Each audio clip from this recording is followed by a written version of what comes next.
Good morning बच्चों। आज हम क्लास 10 के साइंस विषय के लेसन 4 जो है कार्बन एवं उसके यौगिक के प्रश्नोत्तर को देखेंगे। लेकिन यौगिक के लेसन 4 के प्रश्नोत्तर देखने से पहले हम लोग क्या करेंगे, कार्बन के बारे कुछ जानकारी प्राप्त कर लेते हैं। ठीक है, ताकि हम लोग को जब इसका क्वेश्चन आंसर करे तो हम लोग को समझ आए। ठीक, तो चलिए देखते हैं कार्बन। आप लोग क्या कीजिए, सोचिए थोड़ा देर। हमारे पास हमारे चारों ओर क्या है? कागज है, कलम है, प्लास्टिक से बनी वस्तुएं हैं, स्टील के बने बर्तन है, क्या है, लकड़ी है, कार्बन डाइऑक्साइड है, हीरा है, पेंसिल है, सभी कुछ, मतलब कपड़ा है, स्वयं हम लोग के अंदर भी क्या है, कार्बन। ये सभी के अंदर क्या है, कार्बन है। ये सभी कार्बन से बने यौगिक हैं या कार्बन से बने पदार्थ हैं। सभी में क्या है, कार्बन है। जैसे कि हम एक प्लास्टिक का बोतल या प्लास्टिक से बने कोई भी वस्तु पकड़ लिए, उसमें क्या है, कार्बन है। जैसे कागज पकड़ लिए, उसमें क्या है, कार्बन है। आप जो पेन से लिखते हैं उसमें क्या है, कार्बन है। पेंसिल से लिखते हैं उसमें क्या है, कार्बन है। मतलब मैं बोलना चाह रहा हूं कि कार्बन हमारे चारों ओर उपस्थित है। ठीक है, तो चलिए, कार्बन क्यों इतने सारे उपस्थित हैं? ऐसा कुछ तो कार रीजन है ना कि कार्बन हमारे चारों ओर उपस्थित है, तो कुछ तो बात है कार्बन में जो इतने सारे यौगिक बना रहा है। अब यौगिक किसे कहेंगे? यौगिक उसे कहेंगे जब दो या दो से अधिक तत्व एक दूसरे से क्या, रासायनिक अभिक्रिया के फलस्वरूप बनते हैं, उसे हम लोग यौगिक कहते हैं। जैसे मीथेन हो गया, ठीक है, नमक हो गया, वो भी एक प्रकार का यौगिक है। कार्बन डाइऑक्साइड हो गया, HCl हो गया, हाइड्रोक्लोरिक अम्ल, वो भी एक प्रकार का यौगिक है। ठीक, तो चलिए हम लोग यही रीजन है कि हम लोग आज कार्बन के बारे क्या किया है, क्लास 10 में इसको एक स्पेशल स्थान दिया गया है। ठीक है, और भी मान लीजिए 118 तत्व है। ठीक है, कितना तत्व है, 118 तत्व है। तो 118 में से बस कार्बन को ही क्यों, इसका एक स्पेशल चैप्टर दिया गया है जिसे हम लोग आज पढ़ रहे हैं। कुछ तो रीजन है ना, तभी तो पढ़ रहे हैं। तो क्या खासियत है, हम लोग आज इसका खासियत देखते हैं। ठीक है, कार्बन का परमाणु संख्या कितना होता है, पता होगा? नहीं पता है तो इसके बाद जो लेसन 5 पढ़ेंगे उसमें हम लोग क्या पढ़ेंगे, तत्व के बारे ही पढ़ेंगे। ठीक है, आवर्त सारणी सब के बारे, 118 एलिमेंट, ये सब कुछ पढ़ेंगे। ठीक है, तो परमाणु संख्या कार्बन का कितना होता है, 6 होता है। कार्बन का परमाणु संख्या, किसी भी तत्व का परमाणु संख्या हम लोग कैसे निर्धारित करते हैं, उसके केंद्र पर प्रोटॉन की उपस्थिति को देख के। कोई भी तत्व का परमाणु कैसा होता है, ठीक है, कोई भी तत्व का परमाणु क्या होता है, परमाणु का एक केंद्र होता है। ठीक है, केंद्र में क्या, प्रोटॉन और न्यूट्रॉन होते हैं। ये धनायन है, इसमें तो कोई आयन नहीं होता है। ठीक है, ये न्यूट्रल रहता है इसलिए न्यूट्रॉन नाम दिया गया है। ये पॉजिटिव है बोल के प्रोटॉन नाम दिया गया है। ठीक है, और क्या होता है, केंद्र के चारों ओर इलेक्ट्रॉन चक्कर लगाते हैं। ठीक है, अपने अपने कक्ष में क्या करते हैं, इलेक्ट्रॉन अपने अपने कक्ष में चक्कर लगाते हैं। और इलेक्ट्रॉन कैसा होता है, इलेक्ट्रॉन ऋणायन होता है। ठीक है, ऋणायन होता है इसीलिए इसको इलेक्ट्रॉन कहा गया है। ठीक, तो हम लोग कैसे जाने कार्बन में कितने कार्बन की परमाणु संख्या कितनी है, 6। हम लोग कैसे जाने, क्योंकि इसके केंद्र में देखेंगे हम लोग क्या, 6 प्रोटॉन है। ठीक है, मान लीजिए एक प्रोटॉन ये होगा, ये एक हो गया, ये ऐसे ऐसे करके 6 प्रोटॉन है। ठीक है, 5 हो गया, एक और बना देते हैं। ठीक है, 6 प्रोटॉन और 6 न्यूट्रॉन भी है, दोनों कार्बन में है। ठीक है, अब हम लोग जानते हैं प्रोटॉन परमाणु संख्या किस आधार पर निकालें, प्रोटॉन की संख्या पर। तो इसमें क्या हो जाएगा, प्रोटॉन की संख्या कितना हो जाएगा, प्रोटॉन की संख्या 6 हो जाएगा। और हम लोग जानते हैं जितना प्रोटॉन होता है उतना इलेक्ट्रॉन भी होता है, मतलब प्रोटॉन बराबर इलेक्ट्रॉन। प्रोटॉन अगर 6 है तो इलेक्ट्रॉन भी 6 होगा। ठीक है, तो इसका मतलब क्या हो जाएगा, इलेक्ट्रॉन की संख्या कितना हो जाएगा, यहाँ पे इलेक्ट्रॉन की संख्या भी 6 हो जाएगा। अब चलिए देखते हैं कार्बन का परमाणु कैसा दिखता है। ठीक है, केंद्र होगा। ठीक है, केंद्र में कितना प्रोटॉन होगा, 6 प्रोटॉन होगा। तो मान लीजिए यहाँ पे हम बस P लिख दिए, ठीक है। और कक्षा में क्या, इलेक्ट्रॉन चारों ओर चक्कर लगाएगा, ठीक है। इस कक्षा को हम लोग क्या नाम देंगे, ये तो क्या हो गया, केंद्र है, ठीक है। ये क्या है, पहला कक्षा, जिसे हम लोग क्या नाम देते हैं, के सेल। और ये क्या है, दूसरा कक्षा, जिसे हम लोग क्या नाम देते हैं, एल सेल। पहला कक्षा है तो हम लोग क्या लेंगे, n बराबर 1 का मान रखेंगे, ठीक है, 1। और दूसरा कक्षा है तो n बराबर 2। अगर तीसरा कक्षा होता क्या होता भी और आगे के परमाणु में होता तो इसको के एल एम रखते और n का मान 3 रखते, ठीक है। तो इसे ये किसका बना रहे हैं हम लोग, कार्बन का परमाणु, ठीक है। किसका, कार्बन का परमाणु संरचना, ठीक, परमाणु संरचना, ठीक है। अब चलिए देखते हैं कि हम लोग कैसे जानेंगे कि अब इलेक्ट्रॉन तो 6 है, इलेक्ट्रॉन को हम लोग को क्या, इसके बाहर में इलेक्ट्रॉन क्या कर रहा है, चारों ओर चक्कर लगा रहा है। तो कैसे जानेंगे कि के सेल में कितना इलेक्ट्रॉन चक्कर लगा रहा है, एल सेल में कितना इलेक्ट्रॉन चक्कर लगा रहा है। तो इसको जानने के लिए हम लोग का एक क्या है, फॉर्मूला है, ठीक है। वो कौन सा फॉर्मूला है, 2n²। ये फॉर्मूला एकदम याद रहना चाहिए, ठीक है। तो चलिए n का मान, यहाँ पे n का मान क्या रखेंगे, के सेल है तो 1 रखेंगे और एल सेल में 2 रखेंगे, ठीक है। तो चलिए के सेल का पहले निकाल लेते हैं हम लोग। के सेल का क्या 2 है, n का मान कितना रखेंगे, 1 रखेंगे, मतलब 1 का स्क्वायर करेंगे तो ये क्या आ जाएगा, 2। मतलब क्या, के सेल में हम लोग क्या अधिकतम, ठीक है। और एक बार सुनिए, के सेल में हम लोग अधिकतम 2 इलेक्ट्रॉन रख सकते हैं, 2 से ज्यादा नहीं, ठीक है। अधिकतम, कम रखिए कोई दिक्कत नहीं है, 1 रख सकते हैं। जैसे हाइड्रोजन में क्या होता है, हाइड्रोजन का ये मान लीजिए केंद्र है, इसका पहला कक्षा में 1 ही इलेक्ट्रॉन रहता है तो यहीं पे 1 ही रहता है, ठीक है। 1 रह सकता है और अधिकतम 2 रह सकता है, उससे ज्यादा नहीं, ठीक है। अब चलिए एल कक्षा का देखते हैं। एल कक्षा में n का मान कितना रखना है, देखिए यहाँ पे 2 रखना है, ठीक है। तो 2 × 2 का स्क्वायर, तो ये कितना हो जाएगा, इसको हल करेंगे तो 2 का 2 ही रह जाएगा, 2 का स्क्वायर 2 बार करेंगे तो 2 दूनी 4, 4 दूनी ये क्या हो जाएगा 8, ठीक है। मतलब एल कक्षा में अधिकतम क्या हम लोग 8 इलेक्ट्रॉन रख सकते हैं, ठीक। ये एक जानकारी याद रखना, पहला पॉइंट। दूसरा पॉइंट क्या याद रखेंगे हम लोग कि किसी भी परमाणु, कोई भी कार्बन में कोई भी 118 एलिमेंट है, ठीक है, तत्व है, इसका किसी भी परमाणु क्या चाहेगा, अपने बाह्यतम कक्षा में अष्टक पूरा करना। मतलब इसका जितना कैपेसिटी है उतना वो चाहेगा पूरा करना, ठीक है। जैसे के सेल का 2 है तो हीलियम में देखिएगा, हीलियम का परमाणु संख्या कितना है, 2, मतलब प्रोटॉन की संख्या कितना हो जाएगा, 2, और इलेक्ट्रॉन की संख्या भी कितना हो जाएगा, 2। तो मान लीजिए ये केंद्रक है, इसके चारों ओर इलेक्ट्रॉन कर रहे हैं, तो के सेल, ये के सेल हो गया इसके लिए। तो के सेल का अधिकतम संख्या कितना है, 2। तो यहाँ पे मान लीजिए 1 इलेक्ट्रॉन यहाँ है, 1 इलेक्ट्रॉन यहाँ है, तो इसका क्या हुआ, ये सेल पूरी तरीके से भर गया। मतलब हीलियम क्या हो जाएगा, अब ये निष्क्रिय है, ठीक है, ये क्रिया नहीं करेगा, इसीलिए इसको 18 ग्रुप 18 में रखा गया है, ठीक है। उसको ये किसी के साथ अभिक्रिया नहीं करेगा, ठीक। तो यहाँ चलिए देखते हैं ये क्या चाहेगा, इसका बाह्यतम कक्षा क्या पूरी तरीके से संतुष्ट है, ठीक है, अस्थायी हो गया ये।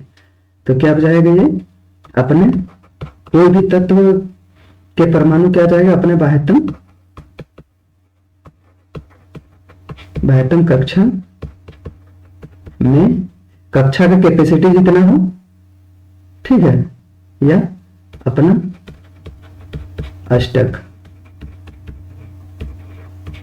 पूरा करना चाहेगी।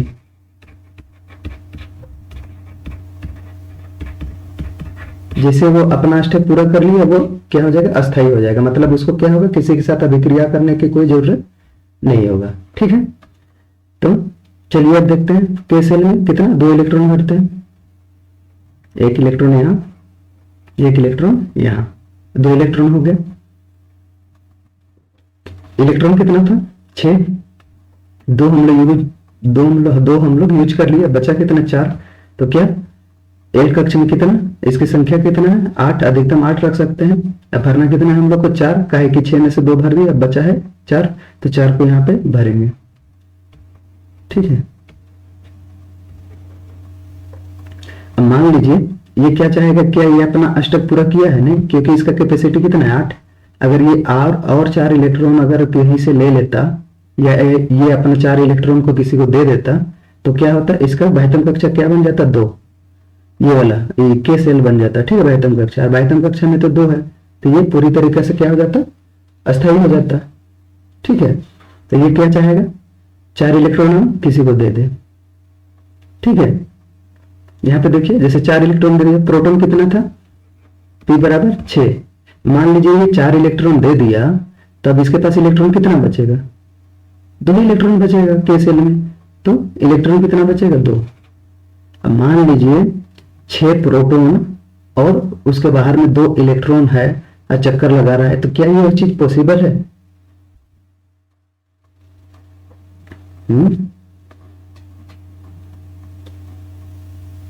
ये चीज मुश्किल है। ठीक है, इसको ये चीज होने के लिए इसको अत्यधिक ऊर्जा की आवश्यकता होती है, ये बोल के ये केस पॉसिबल नहीं होगा। ठीक है, अब देखते हैं दूसरा ऑप्शन क्या, इसमें क्या किया, अपना 4 इलेक्ट्रॉन को दान कर दिया। अब देखते हैं 4 इलेक्ट्रॉन क्या कहीं से किसी और परमाणु से ये ग्रहण कर ले, तो क्या होगा, प्रोटॉन की संख्या तो वही रहेगा, और इलेक्ट्रॉन की संख्या क्या बढ़ जाएगा, पहले कितना था 6 था, और ये अपना अष्टक पूरा करने के लिए क्या 4 इलेक्ट्रॉन और ले आएगा, मतलब यहाँ पे 4 इलेक्ट्रॉन आ जाएगा, मतलब इलेक्ट्रॉन की संख्या कितनी होगी 10।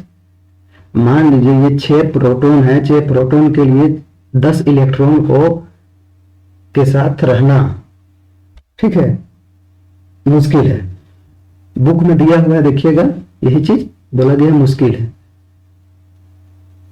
ठीक है, तो ये भी केस पॉसिबल नहीं है। ठीक, अब दोनों का दोनों केस तो खत्म हो गया, ना ये कार्बन क्या कर सकता है, ना किस अपना इलेक्ट्रॉन दान कर सकता है 4 इलेक्ट्रॉन, ना 4 इलेक्ट्रॉन ग्रहण कर सकता है। ठीक है, तो ये अब करेगा क्या, आखिर इसको भी तभी क्रिया करना ही है, ऐसा बात थोड़ी है कि ऐसे रह जाएगा, ये तो करेगा ही। तो ये क्या करता है कार्बन, ये क्या करेगा, ये अपने सामने वाले परमाणु के साथ क्या करेगा, एक इलेक्ट्रॉन की साझेदारी कर लेगा। ठीक है, क्या करेगा, एक इलेक्ट्रॉन की साझेदारी कर लेगा। जैसे जैसे देखते हैं मीथेन, जिसको मेथेन भी बोलते हैं। ठीक है, मीथेन मीथेन जो बोलिए कोई दिक्कत नहीं, ये CH, इसका रासायनिक फॉर्मूला आणविक सूत्र क्या है, CH4 है। ठीक है, अब इसमें क्या कार्बन कितना है 1, चलिए हम लोग कार्बन 1 ले लेते हैं, लेकिन हम लोग क्या करेंगे, अब एकदम बाह्यतम कक्षा में जितना इलेक्ट्रॉन रहेगा उसी को लेंगे। ठीक है, अंदर वाले कक्षा का अब नहीं लेंगे, तो बाह्यतम कक्षा में इसका कितना है 4, तो हम लोग क्या करेंगे 4 बिंदु ले लेंगे। ठीक है, ये क्या हो गया, बाह्यतम कक्षा में 4 इलेक्ट्रॉन है। अब हाइड्रोजन देखते हैं, हाइड्रोजन कितना है 4, एक हाइड्रोजन यहाँ पे बैठाते हैं, एक हाइड्रोजन यहाँ पे बैठाते हैं, एक हाइड्रोजन यहाँ पे और एक हाइड्रोजन यहाँ पे। ठीक है, अब हाइड्रोजन के बाह्यतम कक्षा में कितना था, यहाँ पे देखिए बनाया हुआ है यहाँ पे 1 इलेक्ट्रॉन, तो चलिए हम लोग यहाँ पे भी 1 इलेक्ट्रॉन बना देते हैं। ठीक है, अब क्या होगा, कार्बन क्या चाहेगा, हमको 4 इलेक्ट्रॉन मिल जाए या हम किसी तरीके से अस्थायी हो जाए, तो ये क्या बोलेगा हाइड्रोजन से, ये वाला हाइड्रोजन से कि तुम क्या करो, अपना 1 इलेक्ट्रॉन हमको दे दो। ठीक है, तो ये इससे 1 इलेक्ट्रॉन ले लेगा। ठीक है, उसी प्रकार ये वाला हाइड्रोजन को भी बोलेगा तुम भी अपना 1 इलेक्ट्रॉन हमको दे दो, इससे भी बोलेगा तुम भी दे दो अपना 1 इलेक्ट्रॉन, और इससे भी बोलेगा कि तुम भी अपना 1 इलेक्ट्रॉन हमको दे दो। जैसे ये चारों हाइड्रोजन से 1 इलेक्ट्रॉन ले लेगा, तो इसका अष्टक पूरा हो जाएगा। काउंट कीजिए, पहला, दूसरा, तीसरा, चौथा, 4 तो था ही, और ये 5वां, 6वां, 7वां, 8वां, तो ये अपना अष्टक पूरा कर लेगा। ठीक है, अब कार्बन का तो हो गया, अब हाइड्रोजन, हाइड्रोजन भी तो बोलेगा कि तुम तो मेरा वाला को ले लिए, हमको भी तो एक इलेक्ट्रॉन की जरूरत है। जैसे मेरे भाइतम कक्षा में 2 इलेक्ट्रॉन ले लेंगे तो हम भी अस्थायी हो जाएंगे। ठीक है, तो ये क्या बोलेगा, अब हाइड्रोजन कार्बन से तुम भी हमको अपना वाला एक हाइड्रोजन दो। ठीक है, ये हाइड्रोजन भी ले लेगा कार्बन का है इलेक्ट्रॉन, ये भी वही करेगा और ये भी वही करेगा। इसको बाहर से बनाइए, ठीक है, यहां से बनाइए। ठीक है, इसका मतलब क्या हुआ, ये हाइड्रोजन, ठीक है, ये इलेक्ट्रॉन का यूज कौन कर रहा है, हाइड्रोजन भी कर रहा है और कार्बन भी यूज कर रहा है। ठीक है, और इस इलेक्ट्रॉन का यूज कौन कर रहा है, हाइड्रोजन भी कर रहा है और कार्बन भी कर रहा है। सेम यही तीनों में भी सेम वही चीज हो रहा है। मतलब ये क्या कर रहा है, दोनों एक दूसरे के साथ इलेक्ट्रॉन पे क्या कर रहा है, साझेदारी कर रहा है। ठीक है, क्या कर रहा है, साझेदारी कर रहा है। तो मतलब क्या हो, कार्बन अपना अष्टक पूरा करने के लिए क्या करता है, दूसरे परमाणु तत्व के परमाणु के साथ इलेक्ट्रॉन का साझेदारी करता है। क्या करता है, साझेदारी क्या करके बॉन्ड बनाता है। ठीक है, तो चलिए अब ये क्या करेंगे, इसको हम लोग एक लकीर खींच देते हैं, इसको भी एक लकीर, यहाँ पे भी, यहाँ पे भी। तो इसी को बोला जाता है वन पेयर। वन पेयर मतलब एक जोड़ा। ठीक है, एक जोड़ा, एक जोड़ा मतलब दो क्या, इलेक्ट्रॉन। ठीक है, 2 इलेक्ट्रॉन। ठीक है, तो इसी को हम लोग लिखते हैं, हर बार तो ऐसा बना नहीं सकते, तो हम लोग कैसे लिखते हैं, C, इसके चारों तरफ हाइड्रोजन को हम लोग बैठा देते हैं। ठीक है, यही हो जाएगा मीथेन का परमाणु संरचना। ठीक है, समझ आया, किसी कोई दिक्कत कहीं पे? ठीक, अब समझ आएगा, जब भी हम लिखेंगे ऐसा तो आपको समझ जाना है कि क्या, 2 इलेक्ट्रॉन का साझेदारी हुआ है। ठीक है, एक एक इलेक्ट्रॉन अपना दोनों को क्या किया, साझेदारी किया है। ठीक, अब चलिए देखते हैं, कार्बन का तो ये हो गया, इसका संयोजकता कितना होता है, 4 होता है, और ये क्या करता है, किसी और परमाणु के साथ अपना इलेक्ट्रॉन का साझेदारी करता है। ठीक है, अब चलिए देखते हैं कार्बन का और क्या क्या गुण है। ऐसे ही थोड़े ना हमारे चारों ओर कार्बन ही कार्बन है। कार्बन क्या है, कार्बन खुद कार्बन के साथ भी बंध बना सकता है, चाहे वो बंध कितना भी लंबा क्यों ना हो। ठीक है, कोई फिक्स नहीं है, 2 कार्बन के साथ भी बना सकता है, या ये 5 कार्बन 10 कार्बन के साथ भी बना सकता है। इसी को क्या बोलते हैं हम लोग, इसी को बोलते हैं श्रृंखलन। बुक में दिया हुआ है, देखिएगा, श्रृंखलन। ठीक है, इसी को सीरीज बोला जाता है। यह कार्बन क्या कर सकता है, शाखित फॉर्म में भी रह सकता है, मतलब शाखा के जैसा। जैसे पेड़ का शाखा कैसे, एक ही डाली से एक टहनी इधर निकला, एक टहनी इधर निकला। जैसे ये कोई डाली है, यहाँ से कोई टहनी निकला, यहाँ से कोई टहनी निकला, इसके बाद यहाँ से निकला, यहाँ से निकला, यहाँ से फिर यहाँ से निकल गया, ऐसा टाइप का निकलता है, तो इसी को शाखा बोला जाता है। ठीक है, तो कार्बन भी क्या करता है, बना सकता है। जैसे देखिए, कार्बन यहाँ पे कितना है, 4 कार्बन लिए, ये क्या है, श्रृंखला फॉर्म में। अब ये क्या, नीचे क्या करेंगे हम लोग, इसको शाखा फॉर्म में लिखेंगे। ठीक है, 1 2 के बाद इसको यहां पे कर दिए, ये क्या हो गया, श्रृंखला फॉर्म में हो गया। या फिर क्या कर सकते हैं, 1 2, एक कार्बन यहां है, एक कार्बन यहां है। ठीक है, या फिर क्या कर सकते हैं, 1 2, ये चारों तरफ कार्बन है, तो इस फॉर्म को क्या बोलेंगे हम लोग, शाखा, कार्बन का शाखा। ठीक है, ये क्या है, कार्बन का श्रृंखला, और ये होगा जाएगा कार्बन का शाखा। यानी कार्बन ऐसे ऐसे कार्बन खुद कार्बन के साथ भी बंध या बॉन्ड बना सकता है। ठीक है, अब हो गया, अब तीसरा पॉइंट, ये क्या हो गया, दूसरा पॉइंट बताएं, ये तीसरा पॉइंट हो गया कि कार्बन का क्या क्या गुण है। ठीक है, अब चलिए देखते हैं चौथा, कार्बन क्या कर सकता है, कार्बन और कार्बन सिंगल बॉन्ड तो बना ही सकता है। देखिए सिंगल बॉन्ड बना है। ठीक है, अब कार्बन क्या कर सकता है, यहां देखिए कार्बन और कार्बन के बीच क्या, डबल बॉन्ड भी बन सकता है, और कार्बन के बीच क्या, ट्रिपल बॉन्ड भी बन सकता है।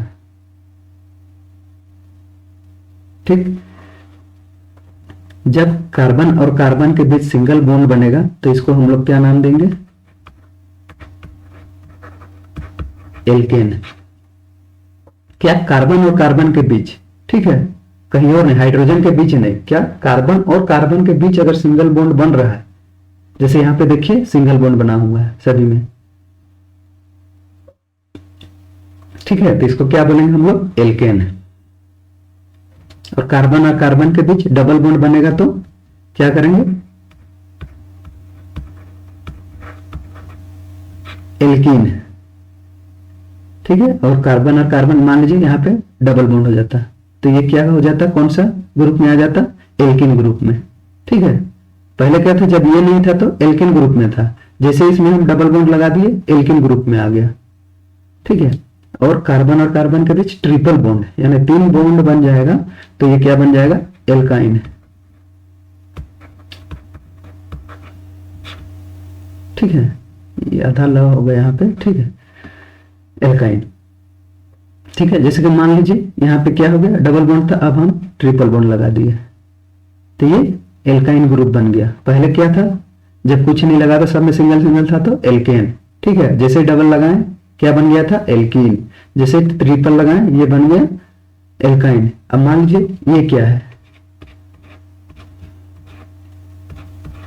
मान लीजिए डबल बॉन्ड भी है और ट्रिपल बॉन्ड भी है, तो हम लोग इसको क्या बोलेंगे? कौन सा बॉन्ड? इसको बोलेंगे हम लोग एल्काइन। क्या बोलेंगे? एल्काइन, एल्काइन परिवार का है, ठीक है। हमेशा ज्यादा बॉन्ड, जैसे यहाँ पे देखिए डबल बॉन्ड डाले थे, जैसे यहाँ पे डबल बॉन्ड डाल दिए तो पहला बॉन्ड को वैल्यू थोड़ी दिया, हमने दूसरा बड़ा वाला बॉन्ड को दूसरा बॉन्ड को दिए, ठीक है। तो वही चीज यहाँ पे देखना है, हमेशा क्या ज्यादा वाला बॉन्ड को हम लोग वैल्यू देंगे। 2 है 3 है तो हम लोग 3 को ज्यादा वैल्यू देंगे, ठीक है। अब इसी बुक में क्या दिया हुआ है? जिसमें कार्बन और कार्बन के बीच सिंगल बॉन्ड है उसको क्या बोला गया है? संतृप्त,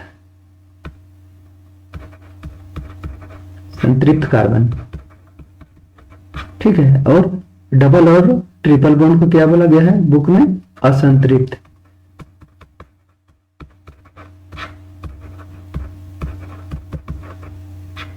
असंतृप्त कार्बन है, ठीक है। और चलिए देखते हैं अब एल्केन का मान लीजिए फॉर्मूला निकालना होगा, सूत्र निकालना है। जैसे पेंटेन आगे लिखना सिखाएंगे कैसे लिखाता है, लिखता है, ठीक है, कैसे लिखेंगे हम लोग, तो चलिए उसका सूत्र यहीं पे बता देते हैं, ठीक है। जैसे मान लीजिए एल्केन, एल्कीन और एल्काइन। लिखावट में जाना नहीं है, थोड़ा बहुत हिंदी लिखने में दिक्कत आ सकता है, ठीक है। अब इसको सूत्र लिखेंगे, एक सूत्र याद कीजिए, करना है CnH2n प्लस 2, ठीक है। क्या है? CnH2n प्लस 2, ठीक है। और एल्कीन के लिए CnH2n, ठीक।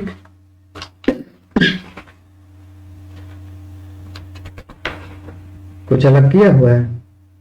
बस यहाँ पे क्या किए हैं देखिए, यहाँ पे +2 है, यहाँ पे +2 नहीं है। और एल्काइन होगा तो CnH2n -2,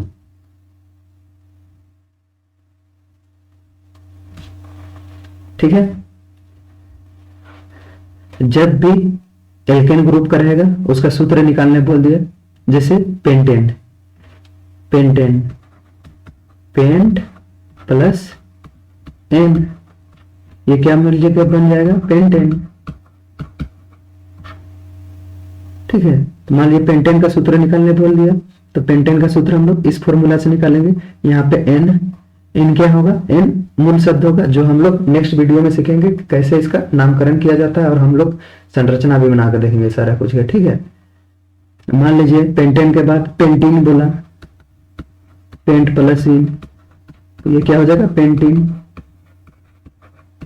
तो हम लोग कौन सा फॉर्मूला यूज करेंगे, ये पेंटेन बोला तो पहला वाला फॉर्मूला, पेंटिन बोला तो सेकेंड वाला, और पेंटाइन, पेंट प्लस आइन, तो इसको हम लोग क्या करेंगे, थर्ड वाला फॉर्मूला। ठीक है, तो ये क्या हो जाएगा, पेंटाइन। ठीक है, तो इसमें हम लोग थर्ड वाला फॉर्मूला यूज करेंगे। इसके चलिए यहाँ पे ये भी लिख सकते हैं, लिख देते हैं एन, ठीक, इन और आइन। अब समझ आ जाएगा कहां पे कौन सा फॉर्मूला यूज करना है। ठीक है,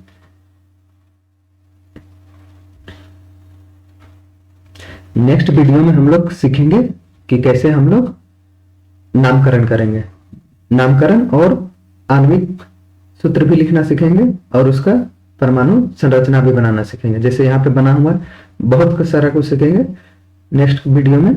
ठीक है, अगर आप लोगों को ये वीडियो में कुछ सीखने को मिला या अच्छा लगा तो वीडियो को लाइक कीजिए, शेयर कीजिए और चैनल को सब्सक्राइब कीजिए। मिलते हैं अब नेक्स्ट वीडियो में। जय हिंद।